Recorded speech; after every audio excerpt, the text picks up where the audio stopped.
Have you ever returned home after a long, exhausting day, surrounded by people and constant noise, only to feel a deep, haunting sense of emptiness the moment you closed your front door?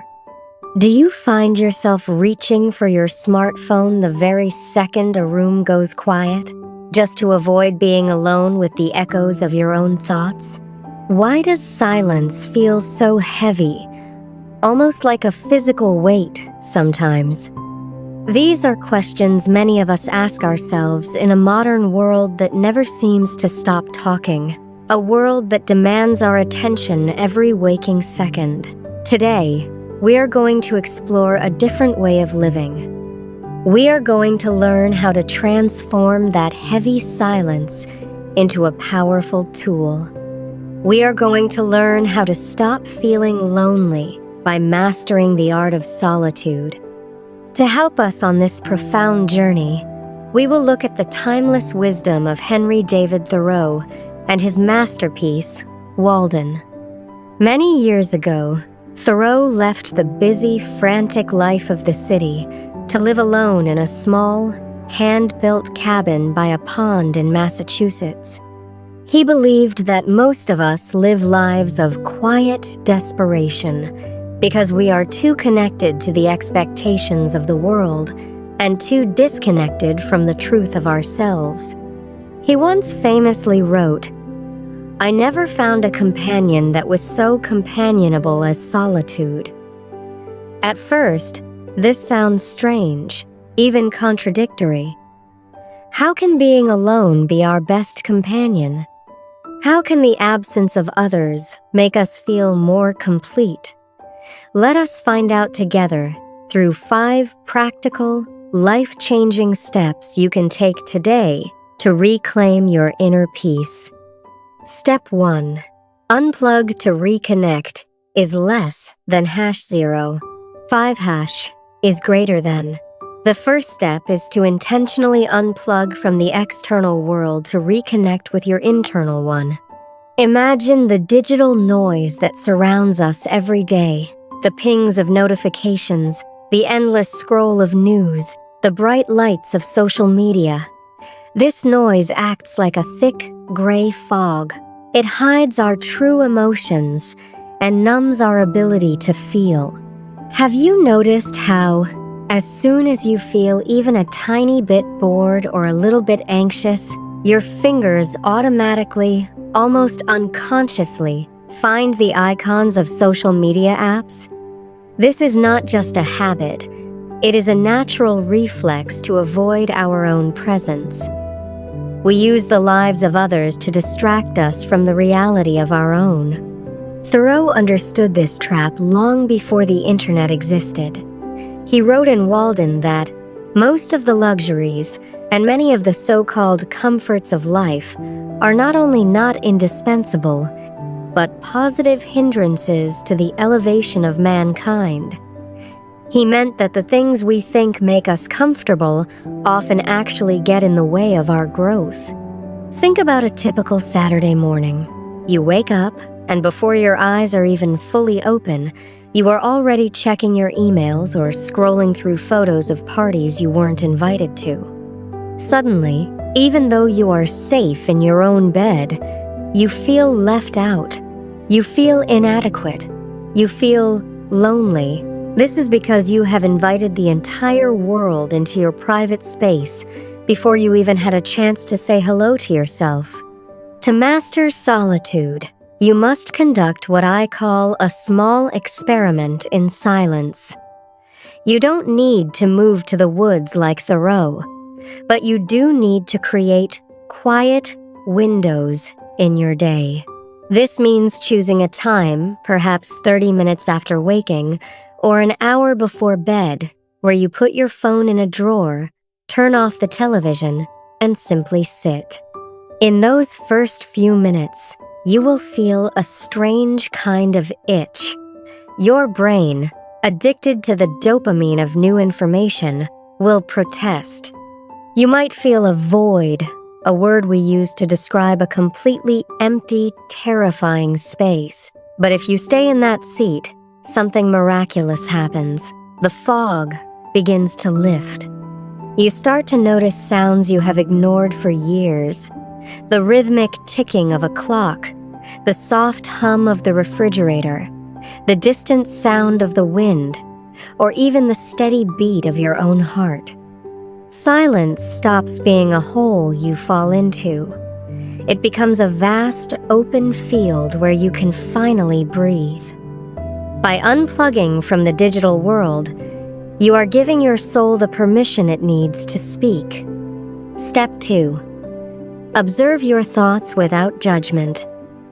Once you have created the silence, the second step is to observe the thoughts that arise within it without judging them.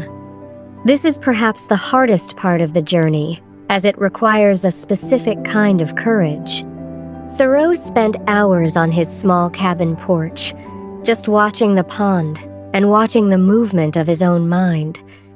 He realized that most human suffering comes from the stories we tell ourselves about our lives. We spend so much energy worrying about what others think, a feeling we call self-consciousness. This is an excessive, painful awareness of how we appear to the world, and it often leads to low self-esteem and a fear of being found out. When you are truly alone, there is no audience. There is no one to impress, no one to please, and no one to judge you. You don't need to act or wear a mask. However, when the mask comes off, you might hear thoughts that are uncomfortable. You might hear an inner critic saying, "You aren't successful enough," or "You have wasted too much time," or "No one really cares about your dreams." These thoughts are why most people run away from solitude. They think being alone means being stuck with a mean roommate. But here is the secret Thoreau discovered. You are not your thoughts. You are the one who hears them. Imagine your thoughts are like clouds passing across a wide blue sky. Some clouds are white and fluffy, others are dark and stormy. But no matter how dark the clouds are, they are not the sky. The sky remains calm, vast, and untouched. In your quiet time, practice becoming a neutral observer. When a lonely thought appears, do not try to fight it or push it away. If you fight a thought, you give it energy. Instead, simply label it. Say to yourself, "I am having a thought that I feel lonely," or "I am having a thought that I am worried about work." By naming the thought, you create distance. You move from being inside the emotion to standing beside it. In English, we call this mindfulness. It means being fully aware of the present moment without trying to change it. Furthermore, when you stop judging your thoughts as good or bad, you realize they are just temporary waves. Below those waves, deep in the ocean of your consciousness, there is a profound, steady calm. This is where your true strength, your inner voice, is found. Thoreau taught us that, rather than love, than money, than fame, give me truth. Truth is the quiet voice that remains when the screaming of your ego finally stops. Step 3. Connect with nature as a teacher. Step 3 is to use nature as a healing medicine and a teacher of self-sufficiency. Thoreau moved to Walden Pond because he believed that nature was the only place where a human could see life clearly. He wanted to live deliberately, to live with purpose, and to front only the essential facts of life. He believed that every creature in the forest, from the smallest ant to the tallest pine tree, had a lesson to teach us about how to exist. In our modern concrete lives, we often feel like we are falling behind. We feel like we are in a race that never ends. This creates a specific kind of loneliness, the feeling that we are not enough as we are. Nature, however, does not know what a race is. Think about a stream in the mountains. When a stream hits a rock, it does not stop and cry. It does not feel like a failure. It simply flows around the rock, finding a new path, and continues its journey toward the sea. Our lives are exactly like that stream. When you feel lonely or stuck, that feeling is just a rock in your path. Instead of trying to break the rock with your bare hands, learn to flow around it with the calmness of water. Even if you live in a crowded city, you can practice this. Go to a local park and sit under a tree for 20 minutes. Observe the tree carefully. A tree does not need a like on social media to grow its leaves. It does not need a comment to stand tall against the wind. It is self-sufficient, meaning it has everything it needs within itself to survive and thrive. Watch how a tree handles the seasons. In the winter, it loses everything. It stands bare and frozen, looking as if it has died. But we know that is not true. Deep within the cold ground, the roots are working. The tree is accumulating energy, preparing for a magnificent explosion of life in the spring. When you feel your life is in a winter period, when you feel lonely, cold, and empty, remember the tree. This is not a time of death. It is a time of rooting. It is a time to plant yourself deeper into your own self-worth, away from the eyes of the world. Do not hurry your growth. As the saying goes, nature never hurries, yet everything is accomplished. When you immerse yourself in nature, even just by looking at the stars or feeling the rain, you realize you are part of a massive, ancient system. You are never truly alone because you are a vital part of the earth, the air, and the mystery of life itself. Loneliness vanishes when you realize you have the companionship of the entire universe. Step 4. Engage in the joy of solitary craft. In Step 4, we learn to turn quiet time into active solitude through a craft or a hobby. There is a fundamental difference between being lonely and being alone. Loneliness is a passive state. It is a feeling of lack, a feeling that you are waiting for someone else to arrive and make your life interesting. Solitude, however, is an active state. It is the choice to use your time for something that matters to you. Thoreau was never bored at Walden Pond because he was always engaged in the work of living. He built his own house. He planted his own beans. He hoed his garden. And most importantly, he wrote. He turned his isolation into a masterpiece. When we are always with others, we often lose touch with our own creativity. We do what others want to do. We watch what others want to watch. In solitude, you have the rare opportunity to find out what you actually enjoy. Think about an activity you loved as a child but haven't touched in years. Maybe it was drawing with colored pencils, playing a musical instrument, cooking a complex recipe, or writing stories in a notebook. Or perhaps your craft is what you are doing right now, learning a new language. When you sit alone and practice your English, repeating phrases and listening to the rhythm of the words, you are engaging in a solitary craft. When you focus deeply on a task you love, you enter a state that psychologists call flow. In this state, your ego disappears.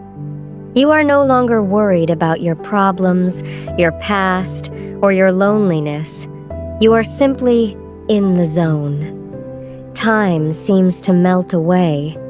You are no longer waiting for a text message or a phone call because you are completely satisfied with the work of your own mind and hands.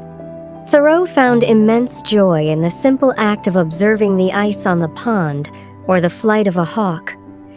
He didn't need anyone to praise his observations for them to be valuable.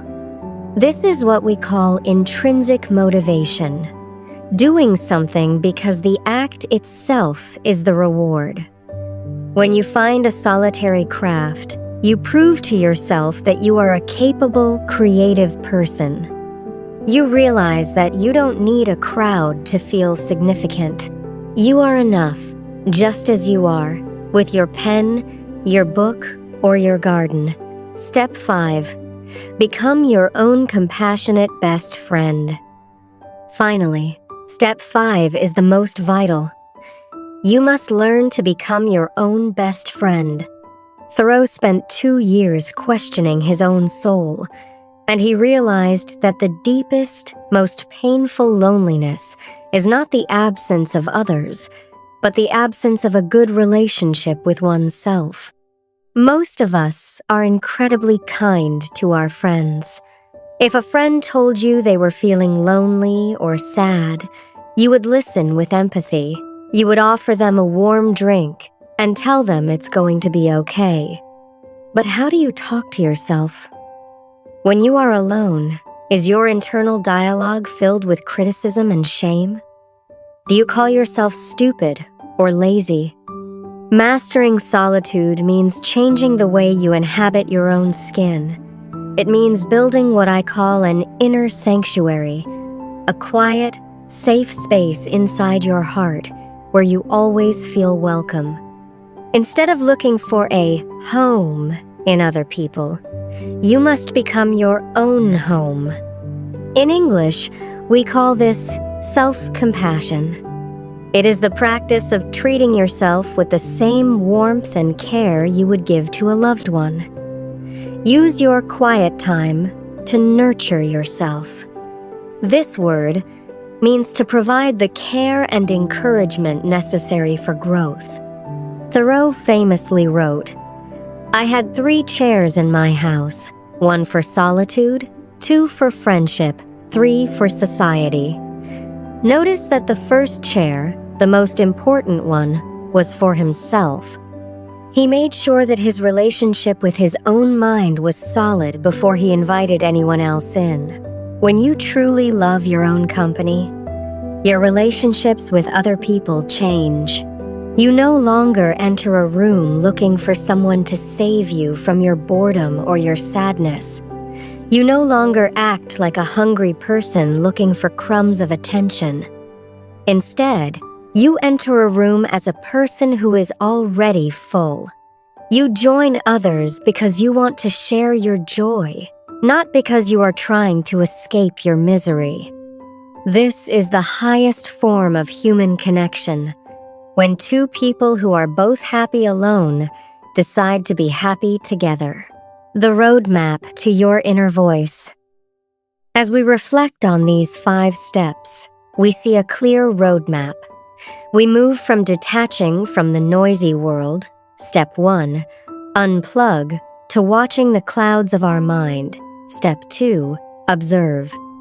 We then find peace in the ancient rhythms of the earth, step 3, nature, and discover our own power through creativity, step 4, craft. Finally, we arrive at the most beautiful destination of all, becoming a person we actually like spending time with. Step 5, self-friendship.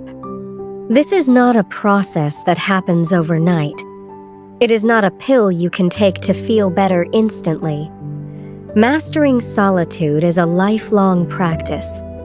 Thoreau lived at Walden Pond for only 2 years, 2 months, and 2 days, but the lessons he learned there lasted for the rest of his life.